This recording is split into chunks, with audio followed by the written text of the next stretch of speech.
जय गुरुदेव। तीरथ गए सेक फल, संत मिले फल चार।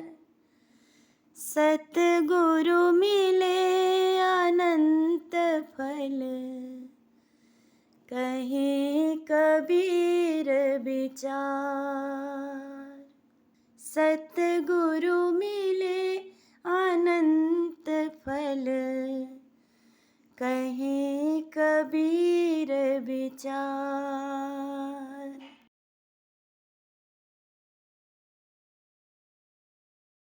नैया लगा दो भव पार, पार मेरे सतगुरु। नैया लगा दो भव पार, पार मेरे सतगुरु। नैया लगा दो भव पार, पार मेरे सतगुरु। नैया लगा दो भव पार, पार मेरे सतगुरु। तुम बिन मेरा और न कोई, तुम बिन मेरा और न कोई। देखा है नजर पसार, पार मेरे सतगुरु। देखा है नजर पसार, पार मेरे सतगुरु।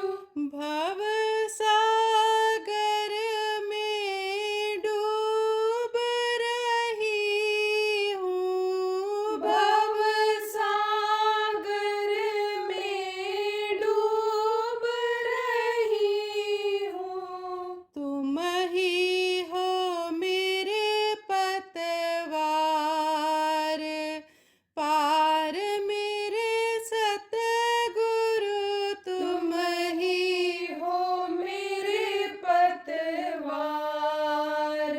पार मेरे सतगुरु। संग के साथी पार उतर गए, संग के साथी पार उतर गए। मैं ही पड़ी हूँ मझधार, पार मेरे सतगुरु। मैं ही पड़ी हूँ मझधार, पार मेरे सतगुरु। जय गुरुदेव दया के सागर, जय गुरुदेव दया के सागर। महाराज जी कृपा के सागर, महाराज जी कृपा के सागर। चरण कमल बलिहार, पार मेरे सतगुरु। चरण कमल बलिहार, पार मेरे सतगुरु। नैया लगा दो भव पार, पार मेरे सतगुरु। नैया लगा दो भव पार, पार मेरे सतगुरु। नैया लगा दो भव पार। जय जय गुरुदेव।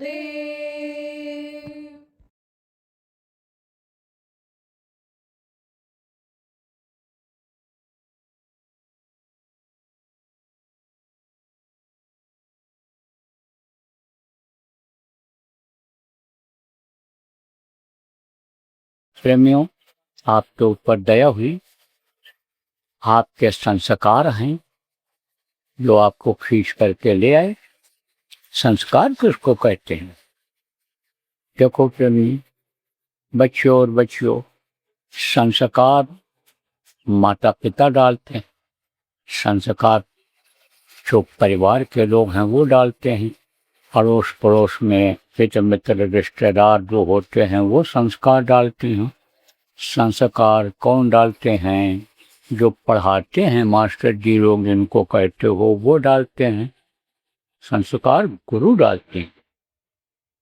तो ये गुरु की भूमि है। कौन से गुरु की भूमि है?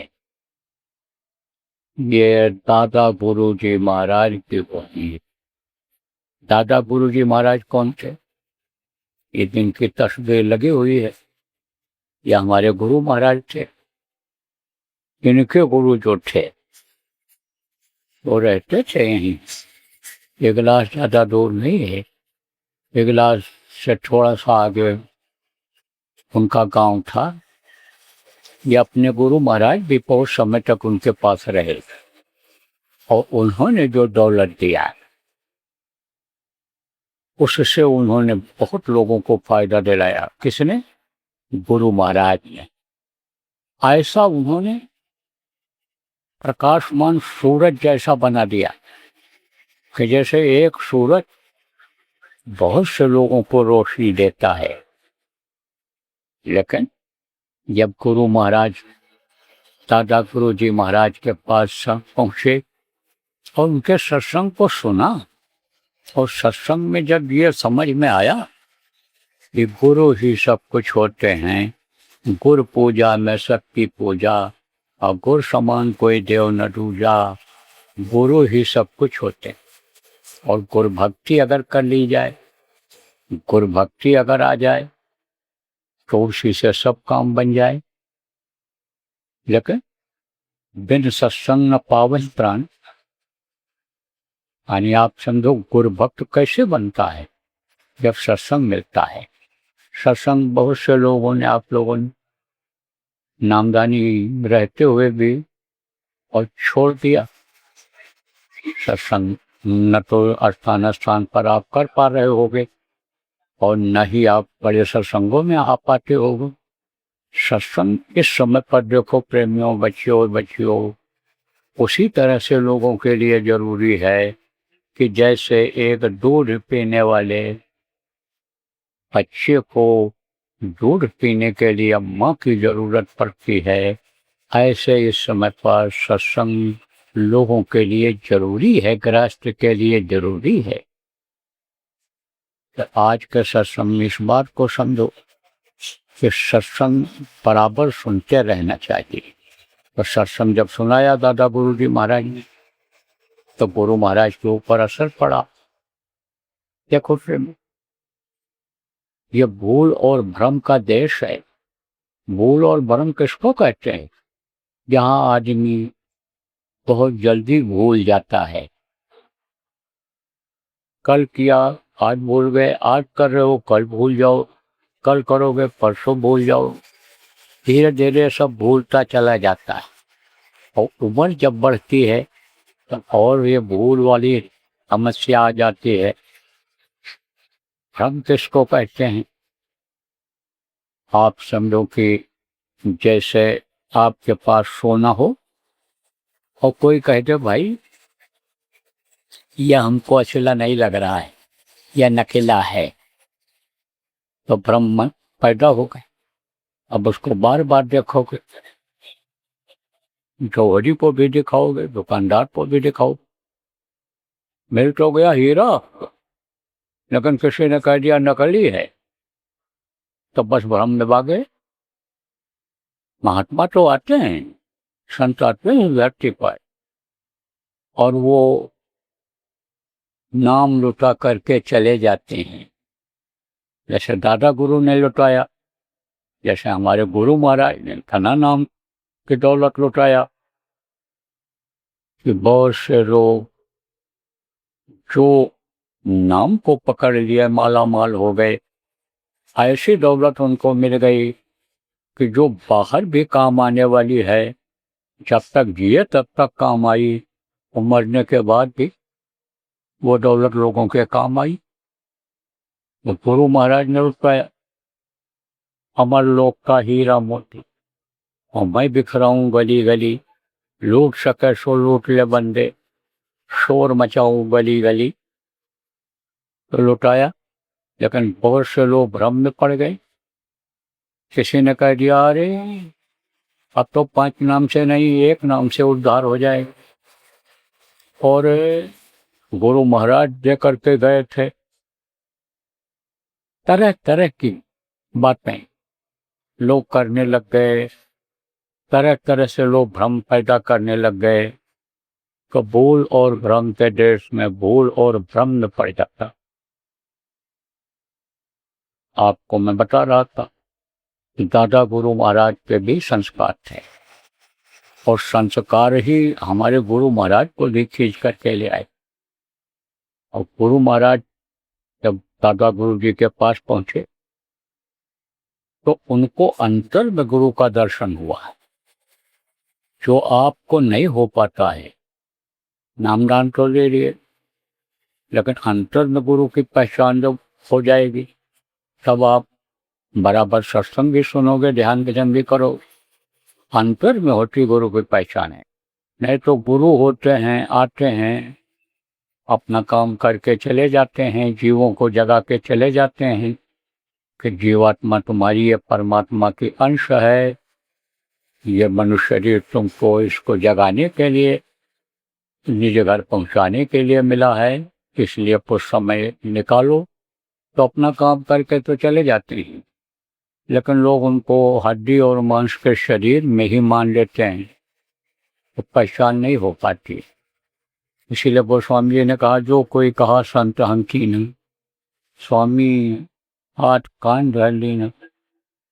मनुष्य शरीर में रहते हैं, माँ के पेट में पलते हैं, बाहर निकलते हैं, इसी धरती का अन्न खाते हैं, इसी धरती का पानी पीते हैं, धरती पर रहते हैं, आसमान के नीचे चलते हैं, मनुष्य शरीर में होते हैं, मानवीय पूर्ण होते हैं, मानवीय स्वभाव होता है, तो जल्दी लोग पहचान नहीं पाते हैं। लेकिन गुरु महाराज ने पहचानने की कोशिश किया। जो युक्ति उपाय उन्होंने बताया उसके अनुसार गुरु महाराज आगे बढ़े, भजन सुमिरन ध्यान में लग गए, और जिस काम के लिए मनुष्य शरीर मिला वो काम उन्होंने पूरा कर लिया। और उसके बाद गुरु के आदेश से ही लोगों को नामदान देने लगे। और आज तक जितने भी संत धरती पर हुए, इतने लोगों को नामदान नहीं दिया था जितने लोगों को गुरु महाराज ने नामदान दिया। ऐसे तो नाम कोई न कोई जपता ही रहता है। आप जो नए लोग आए हो, आप लोग कोई न कोई भगवान का नाम लेते होगे, क्योंकि एक नाम हर कोई नहीं जपता है, हर कोई एक भगवान को नहीं मानता है। जिसके घर में जिस तरह की पूजा होती है, जिस भगवान को लोग मानते हैं, बच्चे भी वही करने लगते हैं, पड़ोसी भी वही करने लगते हैं, वही नाम वो भी बोलने लगते हैं। तो अब आप इस बात को समझो कि जिस तरह से अलग अलग नाम ये लोग बोलते हैं और पूजा पाठ करते हैं, उससे अनुसंयोग क्या होता है, केवल संस्कार बनता है, और संस्कार ही खींच करके लाता है। लेकिन वो नाम कि जिससे दुख तकलीफ दूर हो जाए, कष्ट दूर हो जाए, जिससे लोक पर लोक बन जाए, वो नाम अलग होता है। इसके लिए गोस्वामी जी ने कहा नाम लेत बहुत सिंधु सुखाही, नाम लेते ही ये बहुत सारा सूख जाए, नाम लेते ही यानी समझो कि अंडपिंड ब्रह्मांड का दर्शन अंतर में होने लग जाए, अंतर में दर्शन होने लग जाए, सब दिखाई पड़ने लग जाए, तो वो नाम मिलेगा कहाँ? नाम रहा संतन आदि। संत की खोज करनी चाहिए। संत हमेशा इस धरती पर रहते हैं, समाज जीवों का करते रहते हैं, जगह जगह जा करके समझाते बताते हैं। जैसे गुरु महाराज ने मेरे ऊपर दया किया, 40 साल अपने पास रहने का मौका दिया। तो कितनी बार गुरु महाराज के साथ मैं आपके इसी जिला में आया था और गुरु महाराज के कार्यक्रम गाँव में हुए थे, कई जगहों पर हुए। गुरु महाराज ने ही अन्य लोगों का भ्रम दूर किया, लोगों को बताया और समझाया। कहा भाई ये तुम्हारा देश नहीं है, ये तुम्हारा घर नहीं है, जिस घर में रहते हो बाप दादा ने बनाया था, वही घर को बाप दादा भी यही कहते कहते चले गए, यह घर मेरा, यह घर मेरा, यह घर मेरा। सोचो आपका कैसे होगा? जिस घर को आपने बनाया है, एक दिन उसी घर से घर के ही लोग आपको बाहर निकाल देंगे। जब इस शरीर से प्राण निकल जाएंगे, जीवात्मा निकल जाएगी, ये शरीर अन्य शब्दों में बतख हो जाएगा। तब लोग क्या कहेंगे? ले जाओ जल्दी करो, जलाओ नहीं तो मिट्टी खराब हो जाएगी। इस हीरा जैसी काया को देव दुर्लभ शरीर जिसको कहा गया, देवता जिसके लिए तरसते रहते हैं, 24 घंटे तरसते रहते हैं, नर समान नहीं कोनो देही, जीव चराचर जाचकते ही, इसी शरीर को लोग मिट्टी कहने लगेंगे, फल जला करके ले जा करके राख कर देंगे। आपको पता भी नहीं चलेगा कि किस लिए यह मनुष्य शरीर मिला। इसीलिए मिला कि खाओ, कमाओ, टट्टी पेशाब करो, बच्चा पैदा करो, दुनिया संसार से चले जाओ, इसीलिए मिला। लेकिन जब जानकारी हो जाती है कि इसलिए नहीं मिला है, यही काम तो पशु और पक्षी भी करते हैं। जय गुरुदेव। परम संत बाबा उमाकांत जी महाराज के आगामी कार्यक्रम की सूचना के पश्चात सत्संग पुनः प्रसारित होगा। जय गुरुदेव। गुरु पूर्णिमा 2026। पांचों तरह के जाल कटेंगे, पांचों प्रबल भूत हटेंगे, मुर्शिद अपने रहम करेंगे, रूहानी धन से माला माल करेंगे। गुरु पूर्णिमा 2026 में आओ, मन वांछित फल लेकर जाओ। कार्यक्रम 27 व 28 जुलाई 2026 प्रातः व सायंकाल 5 बजे से। पूजन एवं सत्संग 29 जुलाई 2026 प्रातः 5 बजे से। निकट बाबा उमाकांत जी महाराज आश्रम, टोल से 500 मीटर पहले, ठीकरिया, अजमेर रोड, जयपुर, राजस्थान। संपर्क नंबर 7023704540 व 8005754896 व 9351743181 व 9610433334। जय गुरुदेव। तो यह हमारा शरीर जो दुर्लभ शरीर है, जिसको पाने के लिए देवता तरसते रहते हैं, वो और कोई काम के लिए मिला है? भगवान की प्राप्ति के लिए मिला है। माँ के पेट में जब थे, उल्टे टंगे हुए थे, तो वादा किया था कि प्रभु जल्दी करो बाहर निकालो। और हम समर्थ गुरु की तलाश करेंगे, खोजेंगे और रास्ता ले करके दिन रात भजन करेंगे और आपके चरणों में आकर लिपट जाएंगे। लेकिन बाहर आकर भरमिए और बहुत उठाए पाप, इस शरीर से पाप कमाने लग गए। गुरु महाराज ने ही सत्यताया। गुरु महाराज ने कोई बात नहीं छोड़ा, कहा भाई कर्म तुम्हारे खराब हो गए पैदा होने से पहले ही। यानी उसने जो है इंतजाम सब कर दिया था, माँ के स्तन में दूध भर दिया था, तुम्हारे लिए समझो ये फूल फल ये सब उगा दिए थे, अनाज तरह तरह का बना दिया, लेकिन तुमने उस पर विश्वास नहीं किया, उसकी बातों पर विश्वास नहीं किया। उसने कहा था जाओ, जब मानो मंदिर गंदा मत करना। जब मंदिर है मंदिर, मनुष्य शरीर ही नहीं है, इसी में भगवान मिलता है, इसी में वो रास्ता है जो गुरु बताएंगे कि जिससे तुम मेरे पास आ जाओगे, उस प्रभु के पास चले जाओगे जिसके तुम अंश हो।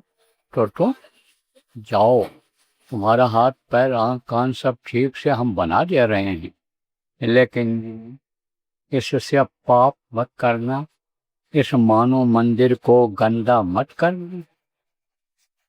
गंदगी कैसे आती है? ज्यादातर गंदगी खाने पीने से ही आती है। जैसे भोजन आप खाते हो तो भोजन जब अंदर जाता है तब पचता है, तो अंदर से उसमें पचाव के बाद में यानी कचरा निकलता है, जिसको आप लेट्रिन कहते हो, टट्टी कहता है, कोई पाखाना कहता है, तो वो गंदा होता है।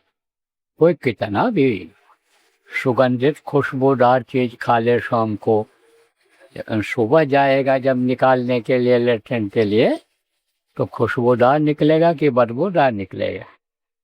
तो गंदगी है, बकती है, गंदगी रहती है। ऐसे ही कर्मों की गंदगी होती है। कर्म की गंदगी में क्या क्या आता है कि जैसे आप देखो, ये जो चीजें मनुष्य के लिए नहीं बनाई गई हैं उनको खाने लगता है।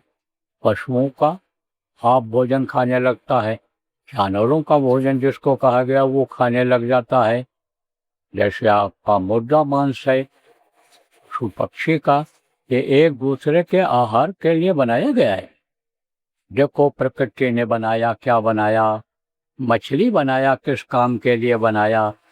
तालाब की सफाई के लिए बनाया।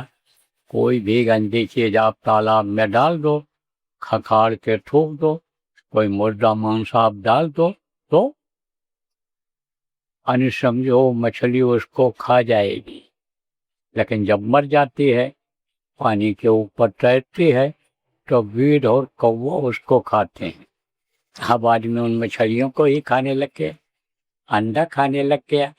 तो अब ये जो गंदगी है कर्मों की, वो अंदर जमा होती है, और जो ये कर्मों की गंदगी है वो दवा से नहीं जाती है। ये जो मौसम बदलता है, जो रोग हो जाता है मौसम बदलने से, खाने पीने की बदपरहेजी से जो रोग हो जाता है वो तो दवा से ठीक हो जाता है, लेकिन कर्म रोग नहीं जाते हैं। कर्मों की सजा मिलने लग जाती है, और उस सजा से कोई बच नहीं सकता है, क्योंकि कहा गया कर्म प्रधान विश्व रच राखा, और जो जस कीन सो तस फल चाखा। कर्मों की सजा सबको भोगनी पड़ी। तो बहुत से लोग कर्मों की सजा भोग रहे हो, सत्संग न मिलने की वजह से, गुरु की बातों को समझ न पाने की वजह से, गुरु के यानी आदेश का पालन न कर पाने की वजह से, गुरु भक्ति न कर पाने की वजह से, कोई मुक्ता न ला पाने की वजह से तकलीफ झेल रहे हो।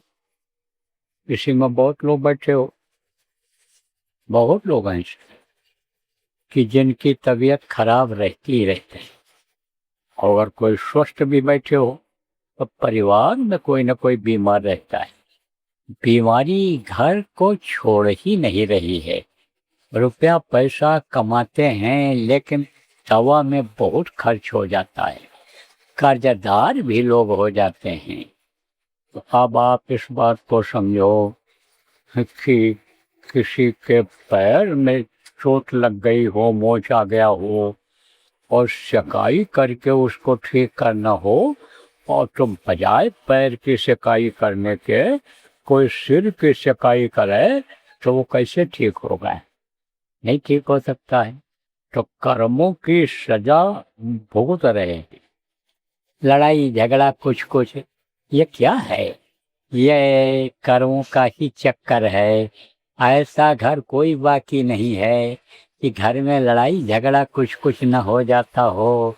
बहुत से लोगों के पास धन दौलत भी है, घर मकान भी है, ऊंचा वहदा भी मिला हुआ है, लेकिन उनको शांति नहीं है, नींद नहीं आती है। जिनको आप बड़े आदमी कहते हो, संपन्न आदमी कहते हो, जिनको कहते हो इनका लोक बना हुआ है, उन्हीं के यहाँ नींद की गोलियां ज्यादा मिलती हैं। बगैर नींद की गोली खाए नींद नहीं आती है। तो कहा गया न राजा को शांति, न रैयत को शांति, न पूंजीपति को ही नींद आ रही है। इस समय पर आपके समझो कि सब परेशान है। चाहे खेती करने वाला किसान हो, चाहे व्यापार करने वाला व्यापारी हो, चाहे अधिकारी और कर्मचारी हो, चाहे विद्यार्थी हो, चाहे मजदूर हो, जो जिस तबके के हैं सब परेशान हैं। परेशानी देख करके महात्मा द्रवित हो गए, क्योंकि संत अपने लिए नहीं आते हैं। वृक्ष कबो नहीं फल बकाए, नदी न संचय नीर, और परमारथ के आकार ने संतन धरा शरीर। संत जो आते हैं दूसरों के लिए आते हैं। जिस तरह से पेड़ फल अपना स्वयं नहीं खाता है, नदी अपना पानी स्वयं नहीं पीती है, दूसरे को पिलाती है, ऐसे संत हुआ करते हैं। और संत इस धरती पर किस लिए आते हैं? लोगों का खान पान चरित्र सही करके रास्ता बताने के लिए आते हैं कि जैसे इनको मुक्ति मोक्ष मिल जाए, जन्म मरण की पीड़ा से छुटकारा पा जाएं। क्योंकि जन्मते वक्त भी देखो प्रेमियों बहुत तकलीफ होती है। बच्चा रोता हुआ पैदा होता है तो बहुत तकलीफ होती है, जन्मते वक्त भी तकलीफ, मरते वक्त भी तकलीफ होती है। तो संत जो होते हैं उस तकलीफ से छुटकारा दिलाते हैं। अब उनके पास उपाय होता है। जैसे देखो बच्चियों, आप लोग दाल बनाती हो और दाल तब निकाल करके खाते हो, तब उसमें नमक हर दाने में मालूम पड़ता है आप, लेकिन हर दाने में नमक तो आप डालती नहीं हो। एक बार आपने पतीली में या भगोना में या कुकर में नमक डाल देती हो तो सब में वो नमक असर कर जाता है, हर दाने में असर कर जाता, पानी में असर कर जाता है। आप समझो कि नमक सब में फैल जाता है। तो ये नमकीन बनाने का एक उपाय है। बहुत से लोग नमकीन रोटी बनाते हैं, पूड़ी बनाते हैं, आटे में ही डाल देते हैं। छोटा टुकड़ा आप तोड़ो, बड़ा टुकड़ा तोड़ो, सब में नमक मिलेगा आपको। ऐसे ही संत उपाय खोज लेते हैं, खोजी होते हैं, जानकार होते हैं। समय समय पर वो खोज करते रहते हैं, रास्ते को सरल करते चले जाते हैं। जैसे गोस्वामी जी महाराज ने कहा कि कलयुग योग यज्ञ नहीं जाना, एक आधार नाम गुण गाना। कलयुग में उन्होंने कहा कि त्रेता और द्वापर की पूजा करके, त्रेता और द्वापर में जो यज्ञ जब तप होता था उसको करके कोई बात नहीं हो सकता है। कलयुग केवल नाम आधारा, केवल नाम का ही सहारा अगर मिल जाए, नाम देने वाला मिल जाए, नामी मिल जाए, तो बहुत सागर से आसानी से आदमी पार हो जाता है। फिर इस दुख के संसार में दुख झेलने के लिए नहीं आता है।